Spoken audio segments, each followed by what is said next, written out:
Now we're going to start talking about limits. And if we are given a statement like we have right here, how do we read that? Well, the way we're going to read that in words is limit as x approaches, that arrow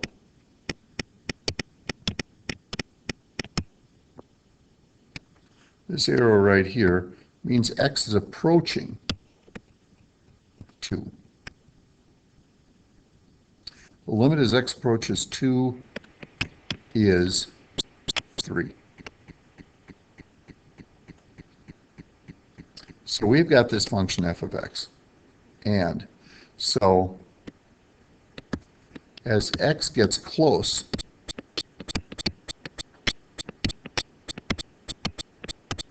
to 2, y, or f of x, gets close to 3.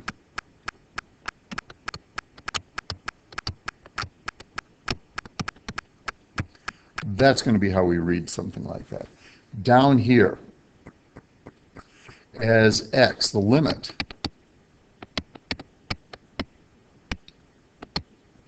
as x approaches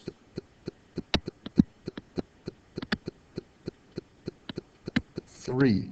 But now you'll notice this little positive sign up there. As x approaches 3, we're being specific here. We are now only approaching 3 from the right side, or from the positive number side.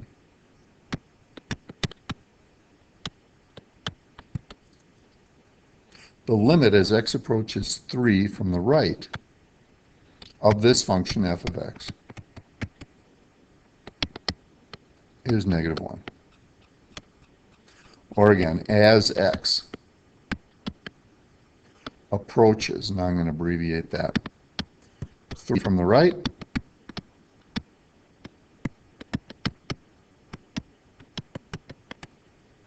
y gets close to -1. So it's saying as x does something, what's y doing?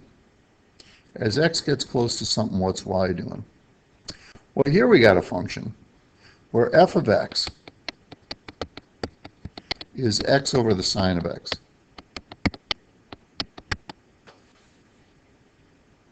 And now I'd like you to use that function, and using these x values right here, would you figure out what f of x is? Let's press pause and do that. Well, these are the values that I got. Now, a couple things to mention. First of all, this is calculus. Calculator's got to be in radians unless you're told otherwise. You weren't told otherwise. Calculator's always in radians. Secondly, we are concerned to 3 decimal places whenever we're allowed to use our calculator. So although I've reported numbers far beyond 3 decimal places, when I answer this problem, I'm going to give the answer to 3 decimal places. Now x is approaching 0. And so this isn't particularly close to 0, nor is this, or this. These are the guys that are pretty darn close to 0. And it looks as if I'm talking about 3 decimal places, it's looking like I'm talking about the limit being 1. So I'm thinking, as x is getting close to 0, and I didn't specify that we're getting close from the left, nor did I specify that we're getting close from the right. I'm saying that we're approaching 0, and that means I'm approaching from both the left and the right.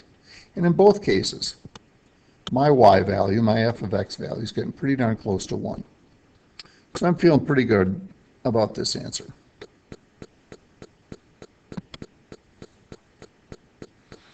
So up back here, if we just flash back, we were given an algebraic representation of the function. Now here we're given a visual representation. We're given a graph.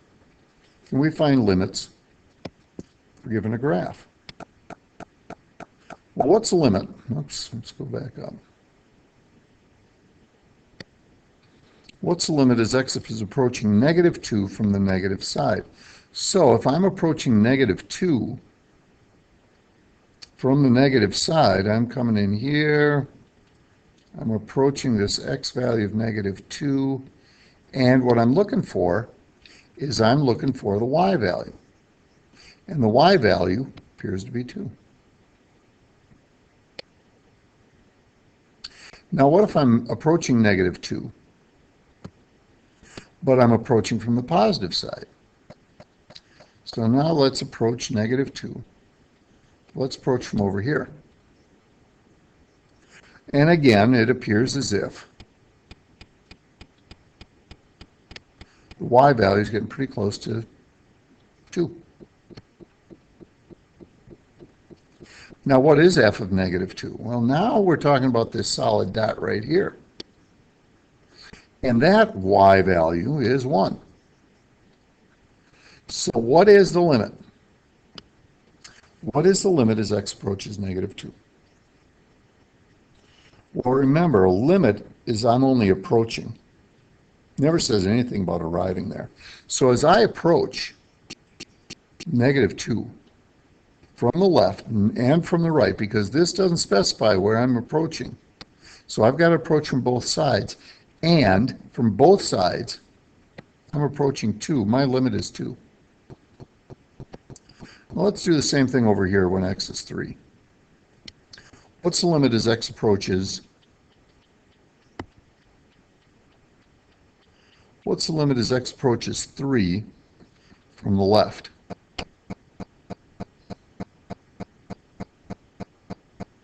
Looks like I'm getting pretty darn close to 2. But what if I approach 3 from the right side? Well, now that's going to be up here. As I approach 3 from the right, now my y value is down close to 4. And what is f of 3? Well, that's this solid dot right here. That has a value of 3. So now, what's the limit as x approaches 3? If we don't specify from the left to the right, I got to look at what's going on from the left, what's going on from the right. And these guys don't agree. So if I don't specify and I say what's the limit as x approaches 3, I'm going to say that that limit does not exist. Because it depends on if you're coming in from the left or coming in from the right, because those guys don't agree. And I'm only approaching, I'm not actually getting there. Which then begs the question, or asks us to complete the statement. A limit exists at an x value of a when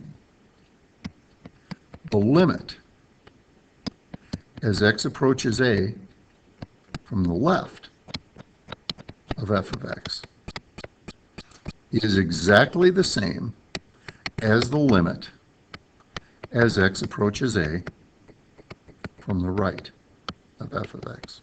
Only if those two limits are the same does the limit actually exist. And if they don't agree, we say the limit does not exist.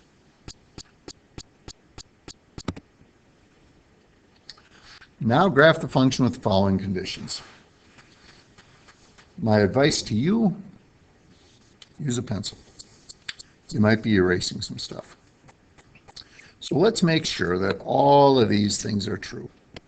The limit as x approaches negative 4 from the left is 4. Here's negative 4.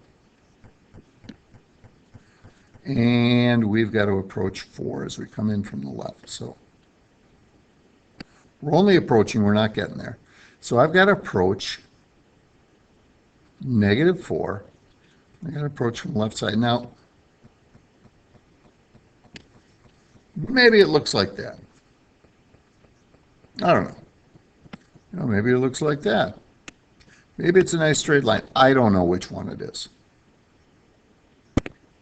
So I'm going to say that I've got, you know, anything I draw here, if I got to erase it later, I will. but I've approached negative 4 and I've approached it from the left, and my y value is getting pretty darn close to 4. Now let's approach negative 4 from the right side, but now we are going to have a y value of negative 2. So now I got something that maybe looks like that. I could draw this longer if I wanted to, but there's probably something else going on that I'm going to have to draw eventually anyway. So if I draw it longer, that's fine. This statement is still true with what I've drawn. Could have drawn it a billion different ways, but what I've drawn is true. F of negative 4 is 0. When x is negative 4, y is 0. That's a solid dot.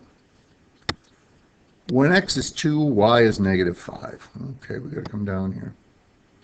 When x is 2, y is negative 5.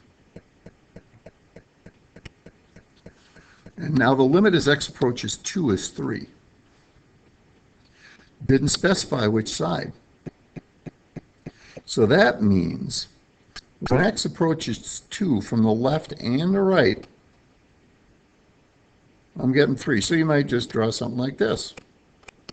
Okay, it's looking good. However, this isn't a function, is it? Any place I draw a vertical line over here, I'm going to have a problem. I've got to make sure all of these statements are true.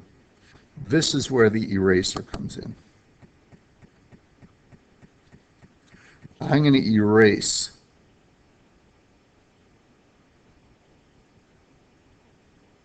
some of this stuff here.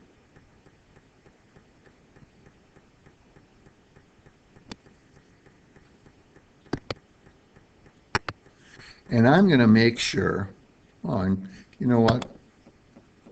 Let me erase some of this stuff here too. I am going to make sure that this limit down here is indeed negative 2. And this limit as I approach x is 2 is indeed 3 as I come in from the left.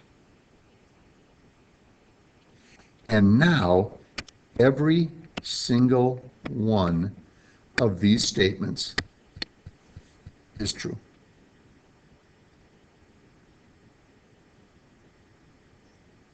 So make sure you put your open dots on there. Make sure you have your lines leading to those dots from the appropriate side. But make sure that what you're left with in the end is still a function. And that may mean you have to do some erasing and some connecting of some dots.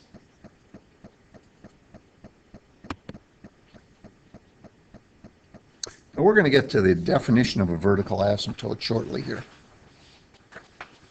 But let's talk about vertical asymptotes down here. Let's take a look at this visual representation of a function.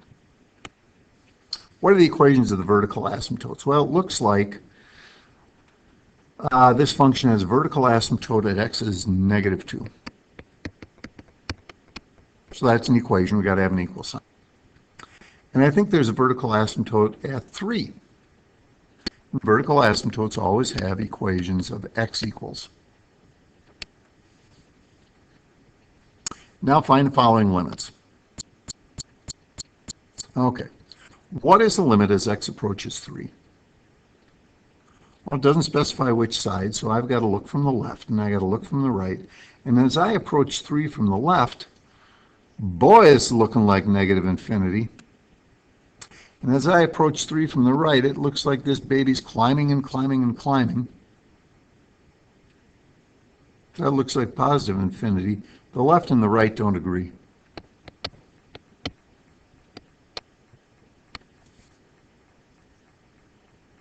What is the limit as x approaches negative 2? Well, from the left,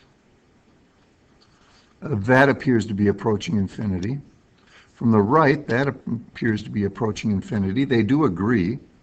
And even though I can't give it a numerical value, I can describe that they're going to the same place, and they're both going to infinity.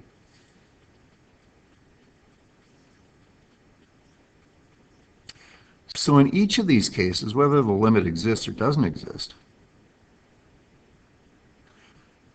these are still both vertical asymptotes at 2, -2, and at 3.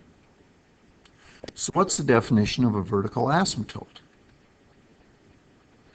Well, if I'm going to describe a vertical asymptote, if I'm going to define a vertical asymptote at x equals a, I'm going to say one of the two things. I'm going to say that the limit as x approaches a, maybe I'll come in from the left.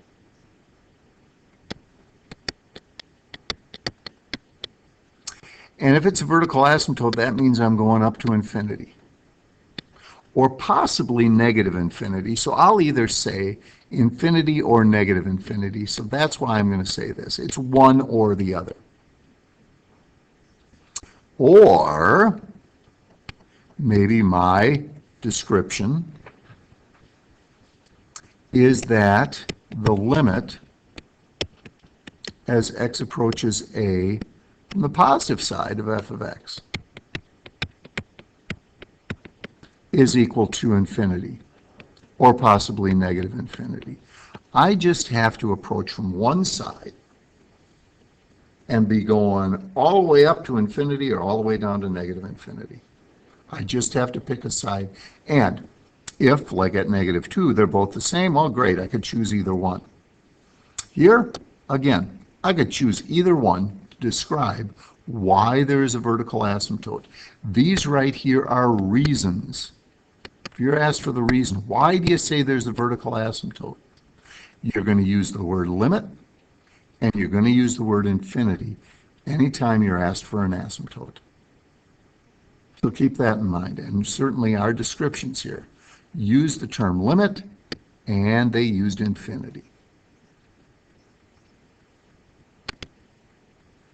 And that is today's discussion of the limit of a function.